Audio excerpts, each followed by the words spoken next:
नमस्कार. आज आपण सप्तपर्णी या वृक्षाविषयी डॉक्टर सचिन पुणेकर यांच्याकडून जाणून घेणार आहोत. नमस्कार.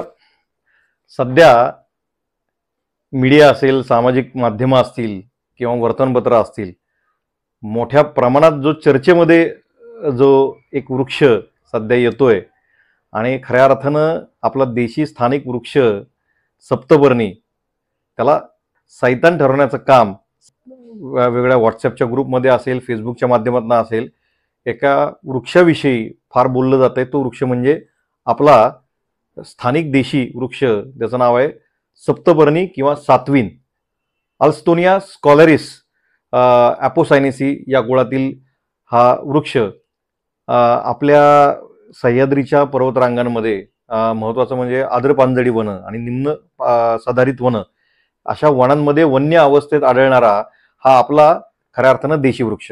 नाही, सध्या आपण बघतोय की सप्तपर्णी वृक्षाविषयी त्याला जी फुलं येत आहेत मोठ्या प्रमाणात, जो फुलोरा येतोय आणि साधारणतः सप्टेंबर, ऑक्टोबर किंवा नोव्हेंबर विशेष करून म्हणजे थंडीची जास्त चाहूल लागलेली असते आणि शरद ऋतूमध्ये विशेषतः याचा फुलण्याचा हंगाम असतो. त्यामुळं आता तो मोठ्या प्रमाणात फुललाय आणि फुलल्यामुळे त्याच्या फुलांना जो विशेषतः संध्याकाळी जो एक सुवास येतो किंवा एक सुगंध येतो किंवा दर्प येतो, त्याच्यामुळे तो आज चर्चेत आलेला आहे. आणि ज्या पद्धतीमध्ये तो मोठ्या प्रमाणात खरं तर शहरांमध्ये मोठ्या प्रमाणात रस्त्याच्या दुतर्फा आणि रस्ता दुभाजकांवर तो लावला गेला, एकसुरी त्याचं प्लांटेशन किंवा रोपण हे मोठ्या प्रमाणात झालं आणि खऱ्या अर्थानं प्रॉब्लेम तिथं झाला आणि त्यामुळं मोठ्या प्रमाणात त्याला फुलोरा येत असतो, त्याला मास ब्लूमिंग होत असतं आणि एकत्रित त्याचा परिणाम, कारण का फुलांचा वास जरी सुगंधित असला तरी तो थोडा उग्र असतो आणि अनेक वृक्ष एकाच ठिकाणी लावल्यामुळे तो उग्र वास सहन होण्याच्या पलीकडे जातो आणि मग लोकांच्या तक्रारी त्याच्याविषयी होतात आणि अर्थात समाज माध्यमांवर लोक त्यांच्या भावना व्यक्त करतात आणि मग त्याला एक त्याच्या विरोधातली एक चळवळ मोठ्या प्रमाणात चालू झालेली आपल्याला सध्या दिसतीये. तर त्याला जो येणारा गंध आहे, खरं तर तो सुगंध आहे, पण मोठ्या प्रमाणात तो उग्र असल्या कारणानं त्याची चर्चा आता सध्या आपल्याला जाणवते. मागणी केली की तोडून टाका झाड, त्याऐवजी याच्यावर उपाय काय सांगता? नाही, खरं तर मी मगाशीच म्हटल्याप्रमाणे हा अत्यंत सुगंधी असा वृक्ष आहे.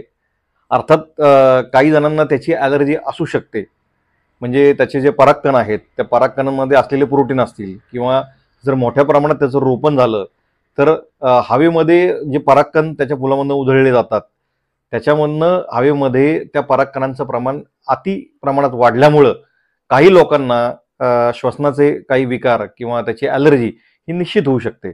म्हणून त्याचं रोपण जे आहे ते आपल्याला सीमित पद्धतीत करणं गरजेचं आहे. म्हणजे सरसकट एकसुरी रोपण त्याचं करू नका. जर आज मोठ्या प्रमाणात तो फुललेला आहे तर तो सरसकट वृक्ष बदनाम करून तोडण्यापेक्षा त्याला फुलं यायच्या आधी जर त्याच्या ज्या फांद्या आहेत, जिथे फुलं येणारी म्हणजे विशेष करून ज्या टोकाच्या ज्या फांद्या आहेत त्या ठिकाणी त्याचं प्रूनिंग करणं, ते छाटणं हे खरं तर गरजेचं आहे आणि ते देखील सीमित प्रमाणात आपल्याला ते करावं लागेल. आणि ज्या लोकांना त्यांना माहिती की दरवर्षी जर फुलल्यानंतर त्याचा ॲलर्जी होऊ शकते किंवा श्वसनाचे विकार होऊ शकतात, विशेषतः दमा, अस्थमा असणाऱ्या लोकांना त्याचा त्रास जाणवू शकतो, तर अशा लोकांनी त्यांचं थोडं प्रिकॉशनरी मेजर घेणं गरजेचं आहे. तुम्ही त्या काळामध्ये मास्क लावू शकता किंवा त्या झाडापासून तुम्ही दूर राहू शकता.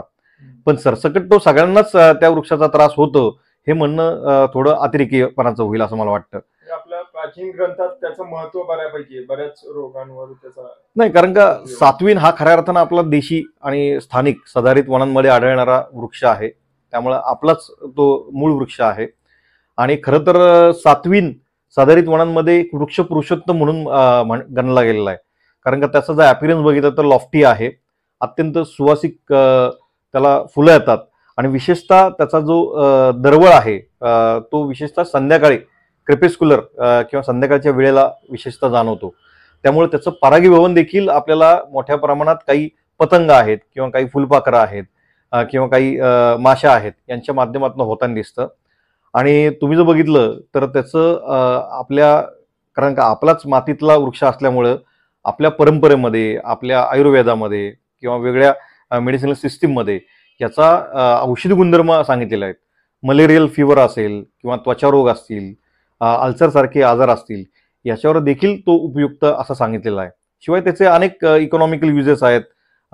त्याला जरी इंग्लिशमध्ये म्हणजे खरं तर आपल्याकडे त्याला सातवीन किंवा सप्तपर्णी म्हटलं गेलं किंवा काही ठिकाणी कोकणामध्ये त्याला शैतानाचं झाड असं म्हटलं गेलं, तर त्याचं एकंदरीत इंग्लिश नाव जे आहे ते डेव्हिल्स ट्री असं म्हटलेलं आहे.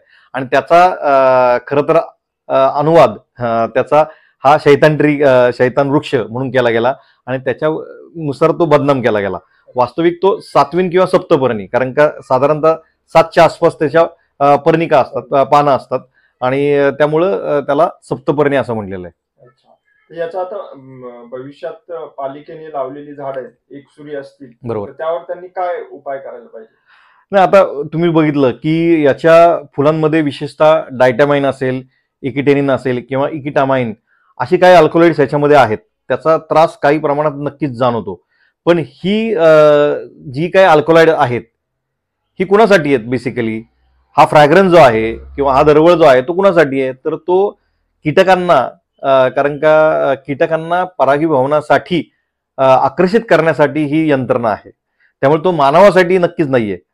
म्हणून याचं रोपण करताना ते एकसुरी होणार नाही किंवा रस्त्याच्या दुतर्फा सरसकट याची मोठ्या प्रमाणात झाडं लावली आहेत असं न करता उद्यानामध्ये किंवा इमारतीच्या ओपन स्पेसमध्ये किंवा इंडस्ट्रीच्या आवारामध्ये काही तुरळक प्रमाणात लावणं ते गरजेचं आहे. तुम्ही सरसकट ते लावू नका. किंवा आता वृक्षारोपणाच्या मोहिमा मोठ्या प्रमाणात असतात, तर सरसकट त्याचं झाडं ही मोठ्या प्रमाणात लावलेली असतात.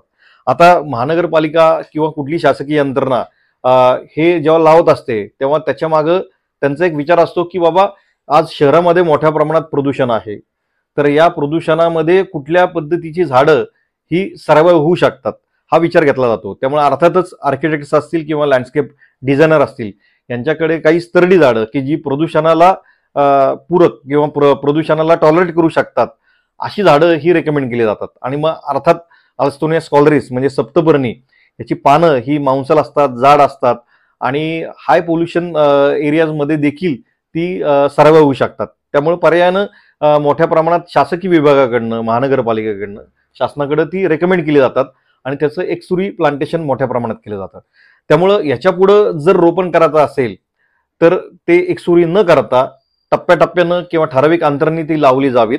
आणि आता जो प्रश्न आपल्याला भेडसावतो आहे की मोठ्या प्रमाणात त्याचा फुलांचा वास येतोय आणि त्याचा त्रास हा मानवी वस्तीमध्ये मानवाला मोठ्या प्रमाणात होतोय, तर एक करता येईल की ज्या ठिकाणी रस्त्याच्या कडेला किंवा रस्ता दुभाजकावर तो लावला गेला असेल महानगरपालिकेकडनं, तर वृक्ष प्राधिकरण त्यांच्या नियमित त्यांचं वृक्ष छाटणी चालू असते, त्याचं वृक्षांचं प्रुनिंग चालू असतं. तर फुलावर यायच्या हंगामाच्या आधीच्या काळामध्ये विशेषतः वृक्ष प्राधिकरण या शासकीय विभागाकडनं त्या पानांच्या टोकाची फांद्या ज्या आहेत त्याची छाटणी ही वृक्ष प्राधिकरणकडनं नियमित केली जावी. त्याच्यामुळं मोठ्या प्रमाणात जो होणारा त्रास नागरिकांना आहे तो होणार नाही. शिवाय खाजगी जागेमध्ये जर असेल किंवा इमारतीमध्ये असेल तर त्या इमारतीची जी मॅनेजमेंट आहे त्यांनी ती उपाययोजना करणं हे गरजेचं आहे असं मला वाटतं.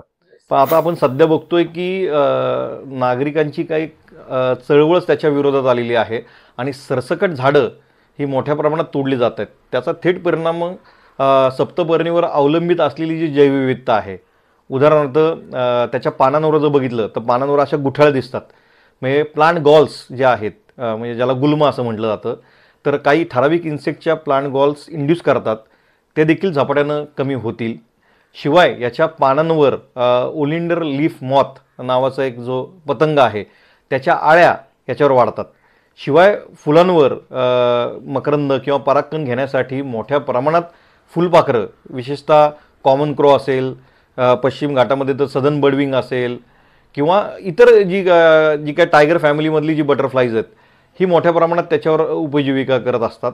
तर त्याचा थेट परिणाम हा त्या बटरफ्लायच्या पॉप्युलेशनवर देखील होऊ शकतो. त्यामुळे ती सरसकट न तोडता टप्प्याटप्प्यानं काही भागातली ती काढणं ती गरजेचं आहे असं मला वाटतं.